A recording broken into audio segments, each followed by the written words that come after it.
Vincent Malloy is 7 years old. He's always polite and does what he's told. For a boy his age, he's considerate and nice.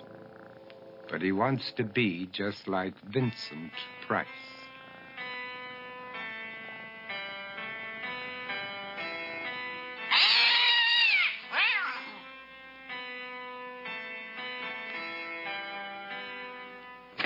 He doesn't mind living with his sister, dog, and cats, though he'd rather share a home with spiders and bats.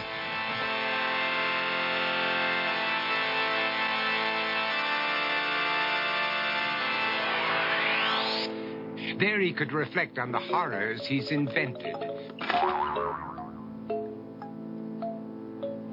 and wander dark hallways alone and tormented.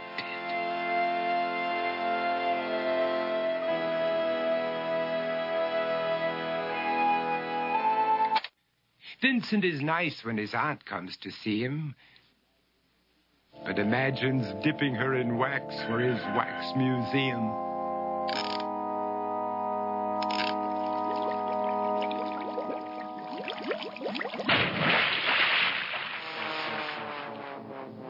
He likes to experiment on his dog, Abercrombie, in the hopes of creating a horrible zombie, so he and his horrible zombie dog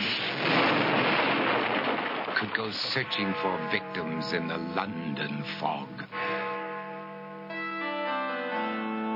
His thoughts, though, aren't only of ghoulish crime. He likes to paint and read to pass some of the time. While other kids read books like Go, Jane, Go, Vincent's favorite author is Edgar Allan Poe.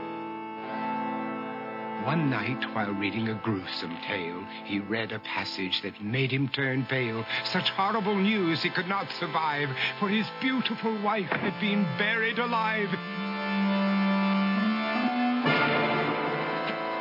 He dug out her grave to make sure she was dead, unaware that her grave was his mother's flower bed.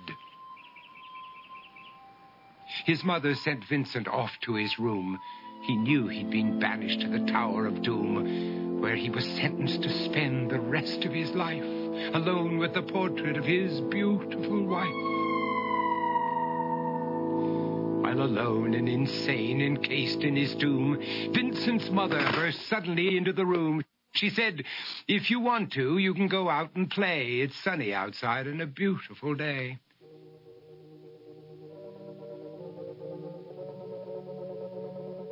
Vincent tried to talk, but he just couldn't speak.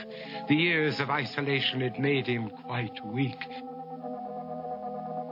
So he took out some paper and scrawled with a pen, "I am possessed by this house and can never leave it again."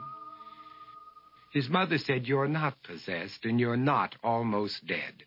These games that you play are all in your head. You're not Vincent Price, you're Vincent Malloy. You're not tormented or insane, you're just a young boy. You're 7 years old and you are my son.